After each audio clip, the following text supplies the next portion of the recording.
ಸಾಯಿರಾಮ್. ಆತ್ಮೀಯ ವೀಕ್ಷಕ ಬಾಂಧವರಿಗೆಲ್ಲ ಇವತ್ತಿನ ಜೀವನಾಮೃತ ಕಾರ್ಯಕ್ರಮಕ್ಕೆ ಸ್ವಾಗತ ಸುಸ್ವಾಗತ. ವೀಕ್ಷಕರೇ, ಇವತ್ತು ನಾನು ಬಹಳ ವಿಶೇಷವಾದಂಥ ಸಬ್ಜೆಕ್ಟನ್ನು ತಗೊಂಡು ಮಾತಾಡ್ತಾ ಇದ್ದೀನಿ. ಏನಪ್ಪ ಅಂತಂದರೆ, ಆಸೆಯೇ ದುಃಖಕ್ಕೆ ಮೂಲ ಕಾರಣ ಅಂತ ಹೇಳ್ತಾರೆ. ಮನುಷ್ಯನಿಗೆ ಅತಿಯಾದ ಆಸೆ ಇರೋದ್ರಿಂದ ಹಲವಾರು ದುಃಖಗಳನ್ನು ಅನುಭವಿಸೋಕ್ಕೆ ಈ ನಮ್ಮ ಬದುಕು ಸೃಷ್ಟಿ ಮಾಡಿಕೊಡುತ್ತೆ. ನಮಗೆ ಎಲ್ಲ ವಿಚಾರದಲ್ಲೂ ಎಲ್ಲದರಲ್ಲೂ ಎಲ್ಲೂ ಫೇಲ್ ಆಗಬಾರ್ದು, ಸೋಲ್ಬಾರ್ದು, ಯಾವಾಗಲೂ ಜಯ, ನಾವು ಹೇಳಿದ್ದಂಗೆ ಆಗಬೇಕು ಅನ್ನೋದೊಂದು ಹಂಬಲ, ಒಂದು ಚಪಲ ನಮ್ಮಲ್ಲಿ ಎಲ್ಲರಲ್ಲೂ ಇರ್ತದೆ. ಒಂದು ಸಣ್ಣ ಎರಡು ಮಗು ಆಟ ಆಡ್ತಿರ್ತದೆ. ಇಲ್ಲಿ ಆ ಒಂದು ಮಗು ಆಟದ ಬೊಮ್ಮೆನ ಇನ್ನೊಂದು ಮಗು ಕೊಡಲ್ಲ, ನಾನೇ ಆಟ ಆಡಬೇಕು, ಅದು ಕೊಡಬಾರ್ದು ಅಂತೇಳಿ ಭಾಳ ಹೋರಾಟ ಮಾಡುತ್ತೆ.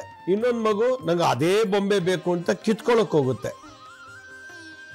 ನೋಡಿ, ಒಂದು ಮಗು ಆಸೆ ಏನು, ಆ ಬೊಂಬೆಯಲ್ಲಿ ನಾನೇ ಆಟ ಆಡಬೇಕು, ಆ ಬೊಂಬೆ ಇನ್ನೊಂದು ಮಗು ಕೊಡಬಾರ್ದು, ನಾನು ಕಿತ್ಕೊಳ್ಳೋಕೆ ಬಂದಾಗ ಹೊಡೆಯುತ್ತದೆ, ಕಿತ್ಕೊಂಡ್ಬಿಟ್ರೆ ಹತ್ಬಿಡ್ತದೆ. ಅಲ್ಲಿಗೆ ಅರ್ಥ ಆ ಬೊಂಬೆ ಅತಿಯಾದ ಆಸೆ. ಇನ್ನೊಂದು ಮಗು ಎದುರುಗಡೆ ಕೂತಿರೋ ಮಗು, ಆ ಬೊಂಬೆ ನಂಗೆ ಬೇಕೇ ಬೇಕು, ನನಗೆ ಬೇಕದು ಅಂತೇಳಿ ಆ ಬೊಂಬೆ ಕಿತ್ಕೊಳ್ಳೋಕ್ಕೋಸ್ಕರ ಅದು ಹೋರಾಟ ಮಾಡುತ್ತೆ. ಇದು ಕೊಡಲ್ಲ, ಅದು ಬಿಡಲ್ಲ. ಅಲ್ಲಿಗೆ ಆ ಚಿಕ್ಕ ವಯಸ್ಸಲ್ಲೂ ಕೂಡ ನಮಗೆ ಆಸೆ ಅನ್ನೋದಿದೆ, ಛಲ ಅನ್ನೋದಿದೆ, ಹೋರಾಟ ಅನ್ನೋದಿದೆ. ಚಿಕ್ಕ ಮಕ್ಕಳಲ್ಲೇ ಅಷ್ಟು ಗಲಾಟೆ ಇದ್ದಾಗ ನಾವು ಇಷ್ಟು ದೊಡ್ಡ ಬೆಳೆದಿರೋರು, ನಮ್ಗೆ ಬೇಕಾದಷ್ಟು ಆಸೆಗಳಿವೆ. ನನ್ನ ಹತ್ರ ಒಂದು 500 ಆಸೆಗಳಿವೆ.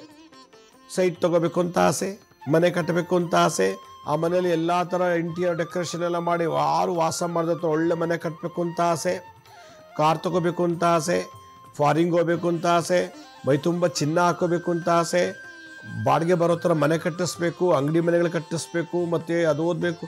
ಎಷ್ಟು ಆಸೆಗಳಿವೆ, 108 ಆಸೆಗಳು, ಬೇಕಾದಷ್ಟು ಆಸೆ ಇದೆ. ನೆರವೇರುತ್ತೋ ಇಲ್ವೋ ಗೊತ್ತಿಲ್ಲ. ನನಗೂ ಭಾಳಷ್ಟು ಆಸೆಗಳಿದೆ, ಆದರೆ ನೆರವೇರುತ್ತೋ ಇಲ್ವೋ ಗೊತ್ತಿಲ್ಲ. ಅಕಸ್ಮಾತ್ ನಾನು ಅಂದ್ಕೊಂಡಂಗಾದ್ರೂ ಕೂಡ ಆ ಸ್ಥಿತಿಲಿ ಹೆಚ್ಚಿಗೆ ದಿವಸ ಇರ್ತೀನೋ ಇಲ್ವೋ ಗೊತ್ತಿಲ್ಲ. ಉದಾಹರಣೆಗೆ, ನಾನು ಈಗ ಚೀಫ್ ಮಿನಿಸ್ಟರ್ ಆಗಬೇಕು ಅಂತ ಆಸೆ ಅಂತ ಇಟ್ಕೊಳ್ಳಿ. ನಾನು ಕರ್ನಾಟಕಕ್ಕೆ ಒಂದು ಚೀಫ್ ಮಿನಿಸ್ಟರ್ ಆಗಬೇಕು ಅಂತ ಆಸೆ. ಏನು ಮಾಡೋದು? ಚೀಫ್ ಮಿನಿಸ್ಟ್ರಿಗಾಗೋ ಆ ಕುರ್ಚಿ ಕೂತ್ಕೊಳ್ಳೋಂಥ ಯೋಗ ನಾನು ಮಾಡಿದರೆ ನಾನು ಹೆಂಗಿದ್ರು ಅಲ್ಲಿಗೆ ಹೋಗ್ತೀನಿ. ಪೂರ್ವ ಜನ್ಮದಲ್ಲಿ ನಾನು ಚೀಫ್ ಮಿನಿಸ್ಟರ್ ಆಗುವಂಥ ದಾನ, ಜಪ, ತಪ, ಯಾತ್ರೆ ಒಳ್ಳೇದು ಮಾಡಿದರೆ, ಜನರಿಗೆ ಸೇವೆ ಮಾಡಿದರೆ ಈಗ ಜನನಾಯಕನಾಗ್ತೀನಿ.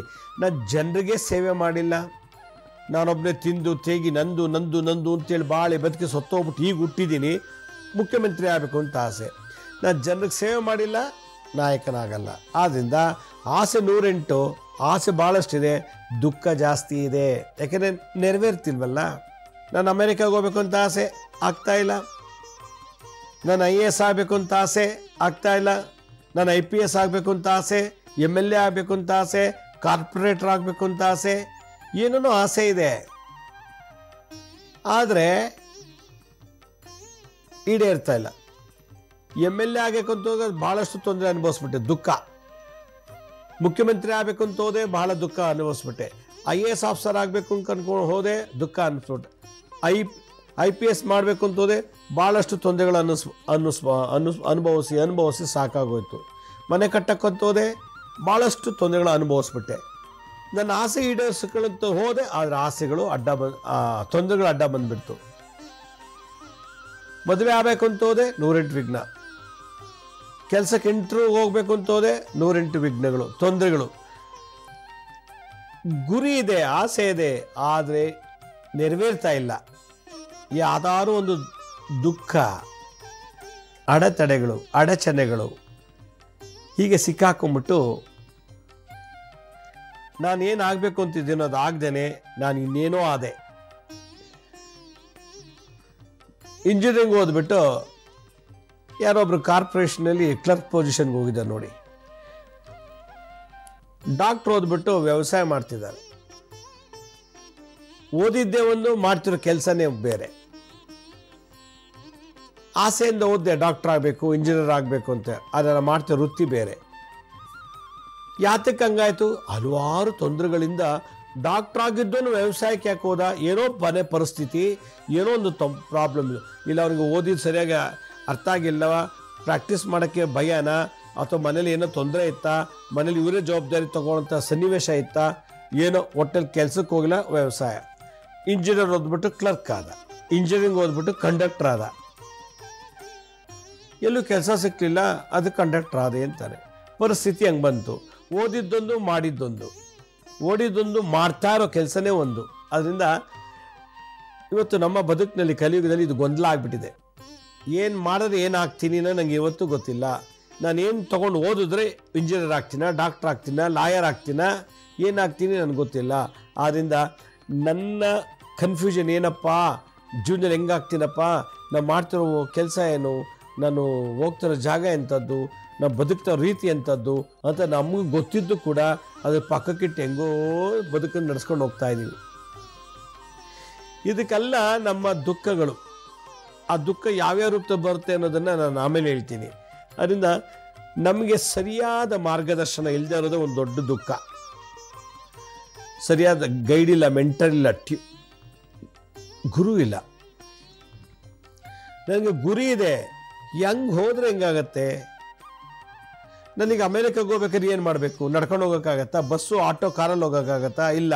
ಅಮೇರಿಕಾಗೆ ಹೋಗ್ಬೇಕಾದ್ರೆ ಫಸ್ಟು ವೀಸಾ ಹಾಕಬೇಕು. ವೀಸಾ ಮಾಡ್ಬೇಕಾದ್ರೆ, ವೀಸಾ ತೊಗೋಬೇಕಾದ್ರೆ ಎಲ್ಲೋಬೇಕು, ವೀಸಾಗೆ ಏನೇನು ಸಬ್ಮಿಟ್ ಮಾಡಬೇಕು ಡಾಕ್ಯುಮೆಂಟ್ಸು, ಆಮೇಲೆ ವೀಸಾ ಸಿಕ್ಕಿದ್ಮೇಲೆ ಯಾವ ಫ್ಲೈಟ್ ಟಿಕೆಟ್ ಬುಕ್ ಮಾಡಬೇಕು, ಹೆಂಗೆ ಏರ್ಪೋರ್ಟ್ಗೆ ಹೋಗಬೇಕು, ಏರ್ಪೋರ್ಟ್ನಲ್ಲಿ ಲಗೇಜ್ ತೊಗೊಂಡು ಏರೋಪ್ಲೇನ್ ಕೂತ್ಕೊಳ್ಳೋಕೆ ಮುಂಚೆ ಏನೆಲ್ಲ ಪ್ರೋಸೆಸ್ ನಡಿಬೇಕು, ಏನು ಚೆಕ್-ಇನ್ ಆಗಬೇಕು, ನಮ್ಮದೆಲ್ಲ ಚೆಕ್ ಮಾಡಿ ಆಮೇಲೆ ಫ್ಲೈಟಲ್ಲಿ ಕೂತ್ಕೋಬೇಕು. ಅಮೇರಿಕಾಗೆ ಇಳಿದ್ಮೇಲೆ ಅಲ್ಲಿ ಇಮಿಗ್ರೇಷನ್ ಚೆಕ್ ಆಗಬೇಕು. ಇಮಿಗ್ರೇಷನ್ ಚೆಕ್ ಆದಮೇಲೆ ಇದೆಲ್ಲ ಗೊತ್ತಿದ್ರೆ ಮಾತ್ರ ನಾನು ಅಮೇರಿಕಾಗೆ ಹೋಗಕ್ಕೆ ಸಾಧ್ಯ. ಇದೆಲ್ಲ ನಂಗೆ ಗೊತ್ತಿಲ್ಲ, ಹೋಗಬೇಕು ಅಂತ ಆಸೆ. ನಿಂಗೆ ಗೊತ್ತಿಲ್ಲ, ಇನ್ಯಾರು ಮಾಡಬೇಕು? ಗೊತ್ತಿರೋ ಜೊತೆ ಹೋಗ್ಬೇಕಾ? ನಿಮಗೆಲ್ಲ ತೋರಿಸ್ಕೊಡ್ತಾರೆ. ಹಾಗಾಗಿ ನಮ್ಮ ಕೆಲಸಗಳೆಲ್ಲ ಮಾಡೋ ತಾಕತ್ತಿದೆ, ಬುದ್ಧಿ ಇದೆ, ಧೈರ್ಯ ಇದೆ. ಆದರೆ ಯಾವುದೋ ಒಂದು ಸಂದರ್ಭದಲ್ಲಿ ನಮ್ಮ ಕೆಲಸ ಫೇಲ್ಯೂರ್ ಆಗಿ ನಾವು ಡಿಪ್ರೆಷನ್ಗೆ ಹೋಗ್ಬಿಡ್ತಾ ಇದ್ದೀವಿ, ಚಿಂತೆಗೊಳಗಾಗ್ತೀವಿ. ಆದ್ದರಿಂದ ಇವತ್ತು ಯಾವುದೇ ಕೆಲಸ ಆಗಿರಲಿ, ಪ್ರಾರಂಭ ಮಾಡೋಕ್ಕೆ ಮುಂಚೆ ಕೆಲವೊಂದು ವಿಷಯಗಳನ್ನ ಹೇಳ್ತೀನಿ. ಅದು ಮಾಡಿ ಗುರು ಇಲ್ಲಾದರೂ ನಿಮ್ಮ ಕೆಲಸ ಸಕ್ಸಸ್ ಆಗುತ್ತೆ, ಗುರಿ ಇಲ್ಲ ಆದರೂ ಸಕ್ಸಸ್ ಆಗುತ್ತೆ. ನಿಮ್ಗೆ ಯಾರು ಮಾರ್ಗದರ್ಶನ ಕೊಡಲಿಲ್ಲ ಆದರೂ ನೀವು ಮಾಡೋ ಕೆಲಸ ಕಂಪ್ಲೀಟ್ ಮಾಡಿಬಿಡ್ತೀರಾ. ಯಾರೋ ಪಾಪ ಈಗ ಒಂದು 3-4 ತಿಂಗಳಿಂದನೇ ಅವರು ಕಾಶಿಗೆ ಹೋಗಬೇಕು, ಮತ್ತು ಪ್ರಯಾಗಿಗೆ ಹೋಗಬೇಕು, ಅಯೋಧ್ಯೆಗೆ ಹೋಗಬೇಕು ಅಂತ ಹೇಳಿ ಹೊರಟರು. ಪ್ರಯಾಗಲ್ಲಿ ಆ ಗುಂಪು ನೂಕ್ನುಗ್ಲು ಕಾಲು ತುಳಿತಕ್ಕೆ 3 ಜನ ಅಲ್ಲೇ ಪೆಟ್ಟಾಗಿ ಅಡ್ಮಿಟ್ ಆಗಿಬಿಟ್ರು. ಪ್ರಯಾಗಿಗೆ ಕುಂಭಸ್ನಾನ ಮಾಡೋಕ್ಕೆ ಅಂತ ಹೋಗಿ ಆ ಗುಂಪಲ್ಲಿ ಸಿಕ್ಕಾಕೊಂಡು ತುಳಿದು ಗುಂಪು ಘರ್ಷಣೆಯಿಂದ ಒಂದು 20 ದಿವಸ ಅಲ್ಲಿ ಅಡ್ಮಿಟ್ ಆಗಿ ಆಮೇಲೆ ಬಂದರು. ಕೆಲವು ಸತ್ತೇ ಹೋದರು. ಏನು ಆಸೆ ಇತ್ತು? ಕುಂಭಮೇಳಕ್ಕೆ ಹೋಗಿ ಮಹಾಸ್ನಾನ ಮಾಡಬೇಕು, ಸಂಗಮದಲ್ಲಿ ಸ್ನಾನ ಮಾಡಬೇಕು, ಇದು ಅವರ ಆಸೆ. ಹೋದ್ರು, ಆದರೆ ಪೆಟ್ಟಾಯಿತು, ತಾಪತ್ರೆ ಬಂತು, ತೊಂದರೆ ಆಯಿತು. ಇನ್ನೊಬ್ರು ಅವ್ರ ಜೊತೆಲಿದ್ರು ಕೆಲವರು ಕಾಶಿಗೆ ಹೋದ್ರು. ಕಾಶಿಯಲ್ಲಿ ತಿಕ್ಕಾಬಟ್ಟೆ ರಶ್ ಅಂದ್ಬಿಟ್ಟು ಒಂದು 4-5 ಅವರ್ಸ್ ಕ್ಯೂನಲ್ಲಿ ನಿಂತಿದ್ರು. ಹೋಗ್ಬೇಕಾದ್ರೆ ಎಲ್ಲೋ ಆ ನೀರೆಲ್ಲೋ ದೇವಸ್ಥಾನ ಸನ್ನಿಧಿಲಿ ಅಲ್ಲೆಲ್ಲೋ ಆಜು ಬಾಜು ನೀರಿತ್ತಂತೆ, ಜಾರ್ ಬಿದ್ದುಬಿಟ್ಟಿದ್ದಾರೆ. ಬಿದ್ದುಬಿಟ್ಟು 1 ತಿಂಗಳು ಅಲ್ಲೇ ಅಡ್ಮಿಟ್ ಆಗಿ ಈಗ ಬಂದಿದ್ದಾರೆ. ವಿಶ್ವನಾಥನ ದರ್ಶನ ಮಾಡೋಕ್ಕೂ ಕಾಲು ಜಾರ್ ಬಿದ್ದು ಅಡ್ಮಿಟ್ ಆಗಿ ದರ್ಶನ ಮಾಡಿದ ವಾಪಸ್ ಈಗ ಒಂದು ಲಾಸ್ಟ್ ಮಂತ್ ಡಿಸ್ಚಾರ್ಜ್ ಮಾಡ್ಕೊಂಡು ಕರ್ಕೊಂಡ್ಬಂದಿದ್ದಾರೆ. ಆಧ್ಯಾತ್ಮಿಕ ಯಾತ್ರೆಗಂತೋಗಿ, ನದಿ ಸ್ನಾನಕ್ಕಂತೋಗಿ ಕಾಲು ತುಳಿತ ಬಿದ್ದರು, ಸತ್ರು, ಅಡ್ಮಿಟ್ ಆದರು. ಕಾಶಿ ವಿಶ್ವನಾಥ ಆಧ್ಯಾತ್ಮಿಕ ಸೇವೆ ಮಾಡಲಿಕ್ಕೆ, ಆಧ್ಯಾತ್ಮಿಕ ಜೀವನದಲ್ಲಿ ಏನೋ ಒಂದು ಸಾಧನೆ ಮಾಡಬೇಕು ಅಂತೇಳಿ ವಿಶ್ವನಾಥನ ಬಿಟ್ಟು ನಮಸ್ಕಾರ ಮಾಡಿ ಏನೋ ಒಂದು ಮಾಡಬೇಕು ಅಂತ ಹೋಗಿ ಕಾಲು ಜಾರಿ ಬಿದ್ದು ಅಡ್ಮಿಟ್ ಆಗಿ ಬಂದರು. ಆಧ್ಯಾತ್ಮಿಕ ದೃಷ್ಟಿನಲ್ಲಿ ಫೇಲ್ಯೂರ್ ಆಗಿಬಿಟ್ರು. ಇನ್ನೊಬ್ರು ಮೊನ್ನೆ ಯಾರೋ ಸತ್ಯನಾರಾಯಣ ಪೂಜೆ ಮಾಡ್ತಾ ಇದ್ದಾರೆ ಪಾಪ ಮನೆಯಲ್ಲಿ, ಹೊಸ ಮನೆ ಗೃಹ ಪ್ರವೇಶ ಮಾಡಿ ನೆಕ್ಸ್ಟ್ ಡೇ ಸತ್ಯನಾರಾಯಣ ದೈವ ಆರಾಧನೆ, ಸತ್ಯನಾರಾಯಣ ಸ್ವಾಮಿ ದೈವ ಆರಾಧನೆಯನ್ನು ಮಾಡ್ತಿದ್ದಾರೆ. ಪೂಜೆ ಮಾಡ್ತಾ ಇದ್ದಾರೆ, ಸತ್ಯನಾರಾಯಣ ಕಥೆ ಓದ್ತಾ ಇದ್ದಾರೆ. ಅವ್ರಿಗೆ ಸಡನ್ನಾಗಿ ಒಂದು ಫೋನ್ ಕಾಲ್ ಬಂತು. ಅವ್ರಿಗೆ ಅವರಮ್ಮ ಈ ಯಾವುದೋ ಗೌರಿಬೀದನೂರು ಅಲ್ಲಿ ಯಾವುದೋ ಒಂದು ಸಣ್ಣ ಹಳ್ಳಿಲಿದ್ದಾರಂತೆ. ಅವರು ಸೀರಿಯಸ್ ಆಗಿ ಅಡ್ಮಿಟ್ ಆಗಿದ್ದಾರೆ, ಬದುಕೋದು ಕಷ್ಟ ಅಂತ ಹೇಳ್ತಾ ಇದ್ದಾರೆ, ದಯವಿಟ್ಟು ಬನ್ನಿ ಅಂತ ಹೇಳಿದ್ರು. ಅವರಮ್ಮ ಊರಲ್ಲಿ ಇದ್ರಂತೆ, ವಯಸ್ಸಾಗಿರೋದು. ಇವರು ಇಲ್ಲಿ ಮನೆ ಕಟ್ಟಿ ಗೃಹಪ್ರವೇಶ ಮಾಡ್ತಾರೆ, ತಾಯಿ ಅಲ್ಲೇ ಬಿಟ್ಬಿಟ್ಟು. ನೋಡಿ, ಸತ್ಯನಾರಾಯಣ ಪೂಜೆ ಮಾಡ್ತಾರೆ, ತಾಯಿ ನೋಡಿದ್ರೆ ಆ ಮನೇಲಿದ್ದಾರೆ. ಸೊಸೆಗೂ ಅತ್ತೆಗೂ ಆಗಲ್ಲ. ಸೊಸೆ ಹೇಳಿದ್ರು ನಿಮ್ಮ ಅಮ್ಮನ ಕರಿಬೇಡಿ ಪೂಜೆಗೆಲ್ಲ ಅಂತ. ನೋಡಿ, ಸತ್ಯನಾರಾಯಣ ಪೂಜೆ ಮಾಡ್ತಾರೆ, ಬ್ಯಾಡ್ ನ್ಯೂಸ್. ಸಡನ್ನಾಗಿ ಆರತಿ ಮಾಡಿಬಿಟ್ಟು ಪಟ್ಟಂತ ಹೋದ್ರು ಗೃಹಪ್ರವೇಶ. ಜನ ಎಲ್ಲ ಬಂದಿದ್ರು. ನೋಡಿದ್ರೆ ಅವ್ರು ಹೋಗೋಷ್ಟೇ ಅಮ್ಮ ಸತ್ತೇ ಹೋಗಿದ್ಲು. ಪಾಪ ಅವನು ನಮ್ಮಮ್ಮ ಸತ್ತೋದ್ಲು ಅಂತ ಭಾಳ ಯೋಚನೆ ಮಾಡ್ತಿದ್ದ. ಹೆಂಡತಿ ಏನು ಮಾಡೋಕ್ಕಾಗತ್ತೆ, ಹೋದ್ರೋತ್ರ ಬಿಡಿ ಅಂದರು. ಶುಭ ಕಾರ್ಯದಲ್ಲಿ ಸಾವು. ದೈವತ ಆರಾಧನೆ ಮಾಡುವಾಗ ಮೊನ್ನೆ ಆರ್ಕೆಸ್ಟ್ರಾದಲ್ಲಿ ಜೋರಾಗಿ ನಮ್ಮ ಮದುವೆ ಮನೆಯಲ್ಲಿ ನಡೀತಾ ಇದೆ, ಜೋರಾಗಿ ಆರ್ಕೆಸ್ಟ್ರಾ. ಅಲ್ಲೆಲ್ಲ ಹುಡುಗರು ಡ್ಯಾನ್ಸ್ ಮಾಡ್ತಾ ಇದ್ದಾರೆ ಆ ಮ್ಯೂಸಿಕ್ ತಕ್ಕಂತೆ. ಯಾರೋ 35 ವರ್ಷದ ಹುಡುಗ ಡ್ಯಾನ್ಸ್ ಮಾಡ್ತಾ ಇದ್ದಾನೆ, ಹಂಗೆ ಕುಸಿದ ಪ್ರಾಣ ಅಲ್ಲೇ ಬಿಟ್ಬಿಟ್ಟ. ಮದುವೆ ಮನೆಯಲ್ಲಿ ಪ್ರಾಣ ಹೊಟ್ಟೋಯ್ತು ಡ್ಯಾನ್ಸ್ ಮಾಡುವಾಗ. ಕಾಶಿ ಯಾತ್ರೆಗೆ ಅಂತ ಗಂಡು ಕರ್ಕೊಂಡು ಹೋಗ್ತಾ ಇದ್ದಾರೆ. ಹೋದ್ರು, ಕಾಶಿ ಯಾತ್ರೆಯಿಂದ ಬಂದು ಇನ್ನೇನು ತಾಲಿ ಕಟ್ಟಬೇಕು, ಪೂಜೆ ಎಲ್ಲ ಮಾಡಿ ಇನ್ನೇನು ತಾಲಿ ಕಟ್ಟಬೇಕು. ಕಟ್ತಾ ಇದ್ದಂಗೆ ಗಂಡು ಹಂಗೆ ಸತ್ತೇ ಹೋಗ್ಬಿಟ್ಟ. ನೋಡಿ, ದೈವ ಆರಾಧನೆ, ಪೂಜೆ, ಪುರಸ್ಕಾರ, ಶುಭ ಸಮಾರಂಭಗಳಲ್ಲಿ ವಿಘ್ನ ತಾಪತ್ರಯಗಳು. ಯಾರಿಗೆ ಹೆಂಗೆ ಆಗುತ್ತೆ ಗೊತ್ತಿಲ್ಲ. ಯಾತ್ರೆ ಮಾಡೋಕ್ಕೆ ಹೋಗಿ ಆಕ್ಸಿಡೆಂಟ್ ಆಯಿತು, ಯಾತ್ರೆ ಮಾಡೋಕ್ಕೆ ಹೋಗಿ ಸಾವು ಬಂತು. ನಾಮಕರಣ, ಮದುವೆ, ಮುಂಜಿ, ಗೃಹಪ್ರವೇಶ, ಬರ್ತ್ಡೇ ಪಾರ್ಟಿ, ಇಂಥ ಶುಭ ಸಮಾರಂಭದಲ್ಲಿ ಸಾವು ಇಲ್ಲ ಆಕ್ಸಿಡೆಂಟ್ಸು. ಪೂಜೆ ಮಾಡಿ ಅಥವಾ ಒಂದು ಯಾತ್ರೆ ಮಾಡಿ ಬಂದಮೇಲೆ ಏನೋ ಒಂದು ಕಾಯಿಲೆಯಲ್ಲಿ ಅಡ್ಮಿಟ್ ಆಗಿಬಿಡ್ತೀವಿ ನಾವು. ಭೌತಿಕವಾಗಿ, ಫಿಸಿಕಲ್ ಆಗಿ ಗ್ಯಾಂಗ್ರೀನ್ ಆಗ್ಬೋದು, ಕೈ ಬೆರಳು ಹೋಗ್ಬೋದು, ಕ್ಯಾನ್ಸರ್ ಬರ್ಬೋದು. ರೋಗ ಬಾಧೆಯಿಂದ ತಾಪತ್ರೆ, ಯಾತ್ರೆ ಮಾಡೋಕ್ಕೆ ಅಂತ ಹೋಗಿ ತಾಪತ್ರೆ, ಪೂಜೆ ಜಪ ತಪ ಶುಭ ಕಾರ್ಯಗಳು ಮಾಡುವಾಗ ತಾಪತ್ರೆ. ಮತ್ತು ಯಾಕೆ ಮಾಡ್ಬೇಕು ನಾವು? ಒಂದು ಶುಭ ಕಾರ್ಯ ನೋಡಿ, ಸತ್ಯನಾರಾಯಣ ಗೃಹಪ್ರವೇಶ ಮಾಡಿ ಸತ್ಯನಾರಾಯಣ ಪೂಜೆ ಮಾಡಿ ತಾಯಿ ಸಾವು ದುಃಖ. ಇನ್ನೇನು ತಾಲಿ ಒಬ್ಬರು ಒಪ್ಕೊಂಡು ಮದುವೆ ಮಾಡ್ಕೋತಾ ಇದ್ದಾರೆ, ತಾಲಿ ಕಟ್ಟಬೇಕು ಅಂದ್ರೆ ಅದೇನಾಯ್ತು, ಹುಡುಗ ಹಂಗೆ ಸತ್ತು ಹೋದ, ಹಾಗೆ ಬಿದ್ದೋಗ್ಬಿಟ್ಟ. ಶುಭ ಕಾರ್ಯದಲ್ಲಿ ತಾಪತ್ರೆ. ಇನ್ನೊಬ್ರು ಯಾರೋ ಹರಿದ್ವಾರ ಋಷಿಕೇಶ್ನಲ್ಲಿ ಟೂರ್ಗೆ ಹೋಗಿದ್ದಾರೆ. ಅವರು ಎಂಥದೋ ಜಾಗ ಮರ್ತೋಯ್ತು, ಅಲ್ಲಿ ಯಾವುದೋ ಜಾಗದಲ್ಲಿ ಹೋಗಿ ನಿಂತ್ಕೊಂಡಿದ್ದರಂತೆ. ಸುಮ್ಮನೆ ಹಿಂಗೆ ತಿರುಗಿ ನೋಡೋಷ್ಟರೊಳಗೆ ಯಾವನೋ ಒಬ್ಬ ಕೈಯಲ್ಲಿ ಬ್ಯಾಗ್ ಇತ್ತು, ವ್ಯಾನಿಟಿ ಬ್ಯಾಗ್ ಕಿತ್ಕೊಂಡು ಪಟ್ ಅಂತ ಹೋಗ್ಬಿಟ್ಟಿದೆ. ಅದರಲ್ಲಿ ಒಂದು 15-20 ಸಾವಿರ ಕ್ಯಾಶ್ ಇತ್ತು, ಕ್ರೆಡಿಟ್ ಕಾರ್ಡು, ಡೆಬಿಟ್ ಕಾರ್ಡ್ ಇತ್ತು, ಮೆಟ್ರೋದೊಂದು ಕಾರ್ಡ್ ಇತ್ತಂತೆ. ಕಿತ್ಕೊಂಡು ಓಡೋಗ್ಬಿಟ್ಟಿದ್ದಾನೆ.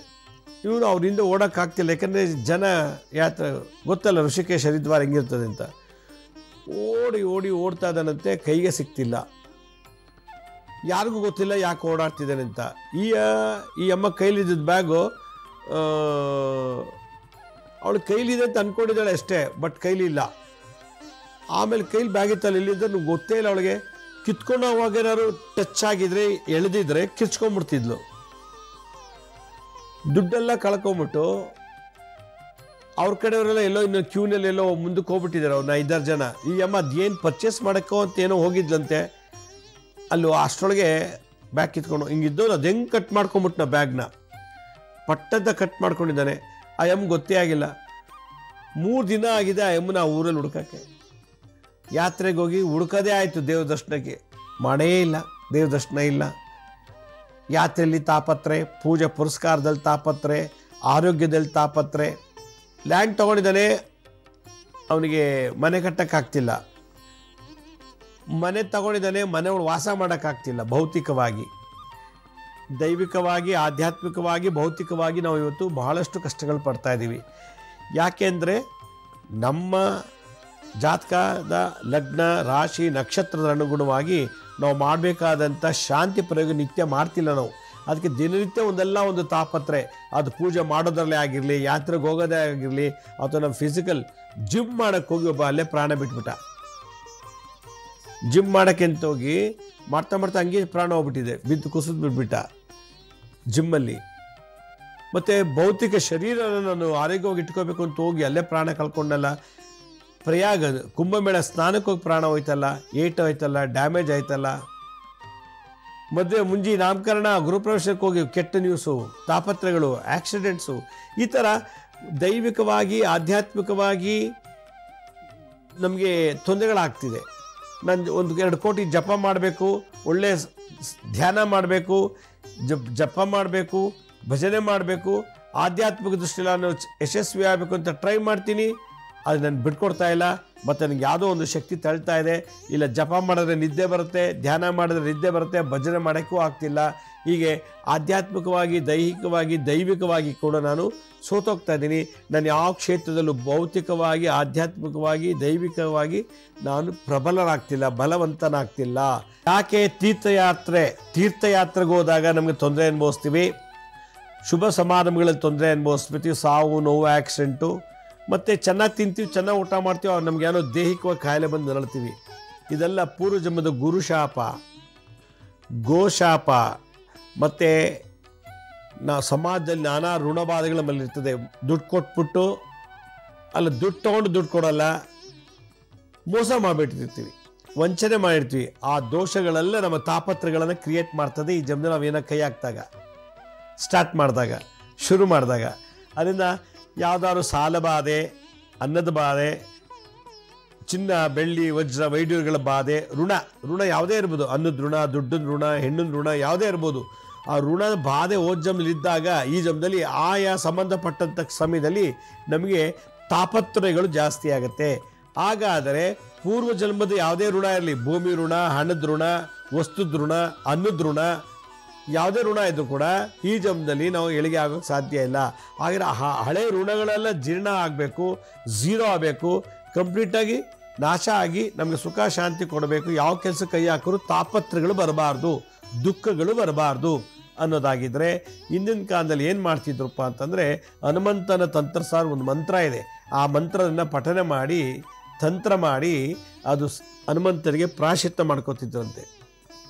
3 ಬಾಳೆಹಣ್ಣು, 3 ವೀಳ್ಯದೆಲೆ, ಅಡಿಕೆ ಮತ್ತು ಒಂದು ಎಳ್ಳೆಣ್ಣೆ, ಒಂದು ಬಟ್ಲಲ್ಲಿ 100-200 ಗ್ರಾಮ್ ಎಳ್ಳೆಣ್ಣೆ ತೊಗೋಬೇಕು. ತಂತ್ರ: ಬಾಳೆಹಣ್ಣು, ಕದಳಿ ಫಲ, ನಾಗವಲ್ಲಿ, ವೀಳ್ಯದೆಲೆ ಮತ್ತು ಒಂದು ಅರ್ಧ ಕಪ್ಪು ಇಲ್ಲ 1 ಕಪ್ ಇಲ್ಲ 100 ಗ್ರಾಮ್ 200 ಗ್ರಾಮ್ ಅಷ್ಟು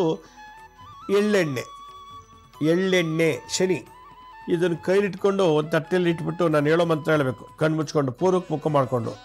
ಓಂ ನಮೋ ಭಗವತೆ ರುದ್ರ ಅವತಾರಾಯ. ಆಧ್ಯಾತ್ಮಿಕ ಅಂತಲೇ ಧ್ಯಾನ, ಜಪ, ಪೂಜೆ, ಪುರಸ್ಕಾರ. ದೈವಿಕಾದಿ ದೇವಸ್ಥಾನಕ್ಕೆ ಹೋಗೋದು, ಯಾತ್ರೆಗೆ ಹೋಗೋದು, ಈ ಥರದ ಪುಣ್ಯ ಸ್ಥಳಕ್ಕೆ ಹೋಗೋದು, ಇಲ್ಲ ಸತ್ಯನಾರಾಯಣ ಪೂಜೆ, ವರಮಹಾಲಕ್ಷ್ಮಿ ಹಬ್ಬ, ಗಣಪತಿ ಹಬ್ಬ, ಗೌರಿ ಹಬ್ಬ, ವ್ರತಗಳನ್ನು ಮಾಡೋದು.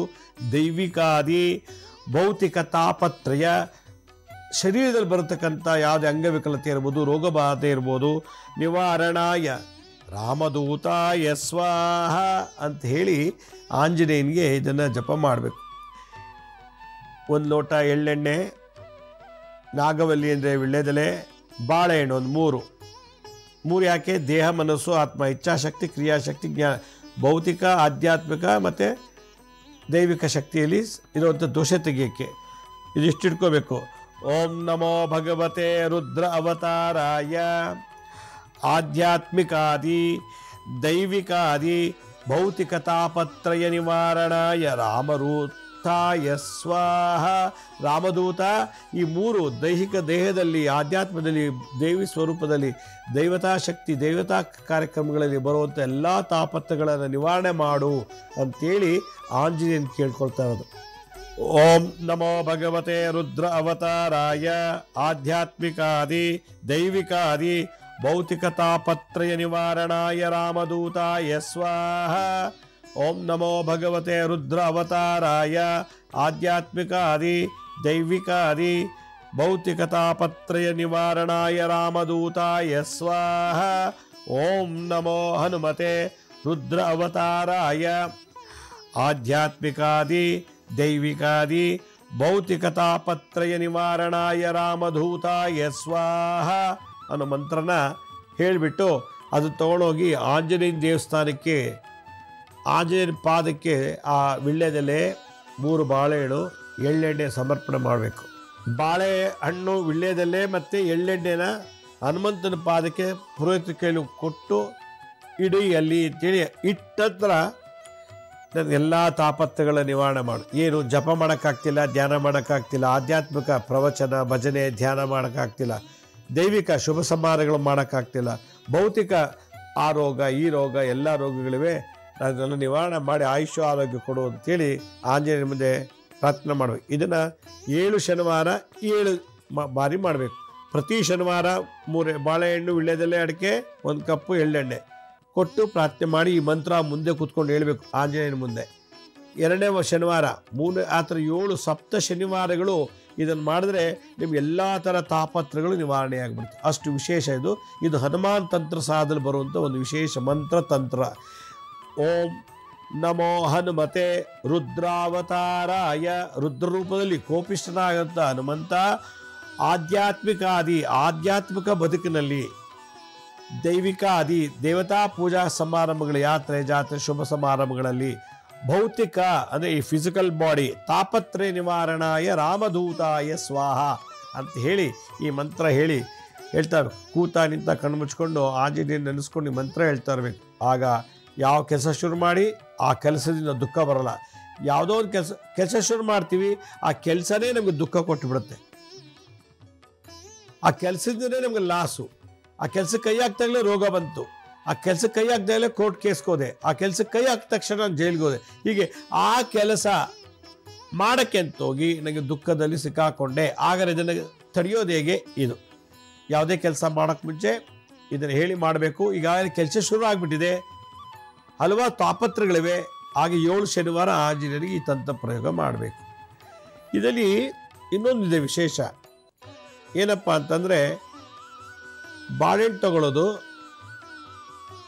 ಒಂದಷ್ಟು 100-108 ಬಾಳೆಹಣ್ಣು ತಗೊಳ್ಳೋದು. ಈ ಮಂತ್ರ ಹೇಳಿಬಿಟ್ಟು ಕೋತಿಗಳಿಗೆ ಕಪಿಗಳಿಗೆ ಕೊಟ್ಟುಬಿಟ್ರೆ ಕಪಿ ಭೋಜನ ಮಾಡೋದು ಇನ್ನೂ ಮಹಾಶ್ರೇಷ್ಠ, ಬೇಗ ಹೋಗುತ್ತಂತೆ. ಚಂಚಲ ಮನಸ್ಸು, ಅರ್ಧಂಬರ್ಧ ನಿಲ್ತಿರೋ ಕೆಲಸ, ಆ ಕೆಲಸದ ಹಣ ಕಳ್ಕೊಂಡೆ, ಆರೋಗ್ಯ ಕಳ್ಕೊಂಡೆ ಅಂತ ಏನೋ ಹೇಳ್ತೀವಿ ನಾವು, ಅದೆಲ್ಲ ನಿವಾರಣೆ ಆಗುತ್ತೆ. ಇದಲ್ದೇ ಇನ್ನೂ ಒಂದು ಮಾಡ್ಬೋದು. ಏನು? ಸಿಹಿ ತಿಂಡಿ ಯಾವುದಾದ್ರು ಒಂದು ತೊಗೊಂಡು 108 ಮಕ್ಕಳಿಗೆ, ಅನಾಥ ಮಕ್ಕಳಿಗೆ ಇದನ್ನು ಜಪ ಮಾಡಿ ಹಂಚಿಬಿಟ್ರೆ ನಿಮ್ಮ ಬದುಕೇ ಸಿಹಿಯಾಗಿರ್ತದೆ. ಈ ಥರದೆಲ್ಲ ಶಾಸ್ತ್ರ ಉಲ್ಲೇಖನ ಮಾಡಿದರೆ ಅದನ್ನು ಯಾವುದೇ ಕೆಲಸ ಮಾಡಿದ್ರು ಕೂಡ ದುಃಖ ಬರೋವಂಥ ಸ್ಥಿತಿ ಇತ್ತು ಅಂದರೆ, ಲಾಸ್ ಆಗೋ ಥರ ಇತ್ತು, ಲಾಸಿಂದ ದುಃಖ, ಎಲ್ಲದರಲ್ಲೂ ದುಃಖ, ಫೇಲ್ ಆಗ್ತಿದ್ದೀವಿ, ಲಾಸ್ ಆಗ್ತಿದ್ದೀವಿ ಅಂತ ಅನ್ನೋದ್ರೆ ಇದನ್ನು ಮಾಡಿ. ಶುರು ಮಾಡಿದರೆ ತಂತ್ರ ಮಾಡಿ, ಇನ್ನೂ ಶುರು ಮಾಡಿಲ್ಲ ಯಾವ ಕೆಲಸ ಇದು ಮಾಡಿಬಿಟ್ಟು ಆಮೇಲೆ ಕೆಲಸ ಶುರು ಮಾಡಿ. ನಿಮ್ಗೆ ಲಾಸು ಆಗಲ್ಲ, ದುಃಖನೂ ಆಗಲ್ಲ, ಯಾವುದೇ ರೀತಿ ಬಾಧೆ ಇರಲ್ಲ. ಅಷ್ಟು ವಿಶೇಷ ಈ ಮಂತ್ರ ತಂತ್ರದಲ್ಲಿ. ವೀಕ್ಷಕರೇ, ನಮ್ಮ ಹಳೆ ಸಂಚಿಕೆ ಯಾರು ನೋಡೋಕ್ಕಾಗಿಲ್ವೋ ನಮ್ಮ ಶಿರಡಿ ಸಾಯಿ ಭಿಕ್ಷಾ ಕೇಂದ್ರ ಮತ್ತು ಹೆಲ್ತ್ ಸೈನ್ಸ್ ಅಂತ 2 ಯೂಟ್ಯೂಬ್ ಚಾನಲ್ ಇದೆ. ಇದ್ರ ಜೊತೆಗೆ SSMK ಜ್ಞಾನೋದಯ ಅಂತ ಒಂದು ಮ್ಯೂಸಿಕ್ ಚಾನಲ್ ಇದೆ. 3ಕ್ಕೂ ಸಬ್ಸ್ಕ್ರೈಬ್ ಮಾಡ್ಕೊಳ್ಳಿ. ಪಕ್ಕದ ಬೆಲ್ ಬಟನ್ ಪ್ರೆಸ್ ಮಾಡಿ, ನೋಡಾದ್ಮೇಲೆ ಲೈಕನ್ನು ಬಟನ್ ಪ್ರೆಸ್ ಮಾಡಿ. ಆಮೇಲೆ ಆ ಲಿಂಕನ್ನು ನಿಮ್ಮ ಬಂಧು ಮಿತ್ರರಿಗೆ ವಾಟ್ಸಪ್ ಮುಖಾಂತರ, ಇಮೇಲ್ ಮುಖಾಂತರ ಶೇರ್ ಮಾಡಿ. ಗುರುಜಿ ಲಕ್ಷ್ಮೀ ಶ್ರೀನಿವಾಸ್ ಅಂತೇಳಿ ಫೇಸ್ಬುಕ್, ಇನ್ಸ್ಟಾಗ್ರಾಮು, ಟ್ವಿಟ್ಟರ್ನಲ್ಲೂ ಕೂಡ ಅಪ್ಲೋಡ್ ಮಾಡ್ತಿರ್ತೀವಿ. ಹಾಗೆ ಯಾರಿಗೆ ಅಪಾಯಿಂಟ್ಮೆಂಟ್ಸ್ ಬೇಕೋ ಅವರು www.lakshmisrinivas.in ಅಂತ ನೀವೇ ಲಾಗಿನ್ ಆಗಿ ಯಾವ ಡೇಟ್ ಯಾವ ಟೈಮ್ಗೆ ನೀವೇ ಬುಕ್ ಮಾಡ್ಕೋಬೋದು ಅಂತ ಹೇಳ್ತಾ ಇವತ್ತಿನ ಸಂಚಿಕೆ ಮುಗಿಸ್ತೀನಿ. ಇದೇ ರೀತಿ ನಾಳಿನ ಸಂಚಿಕೆಯಲ್ಲಿ ಮತ್ತೊಂದು ವಿಶೇಷವಾದಂಥ ಮಾಹಿತಿಯನ್ನು ತಮ್ಮನ್ನು ಭೇಟಿ ಮಾಡ್ತೀನಿ. ಅಲ್ಲಿವರೆಗೂ ನನ್ನ ನಮಸ್ಕಾರ. ಸಾಯಿರಾಮ್.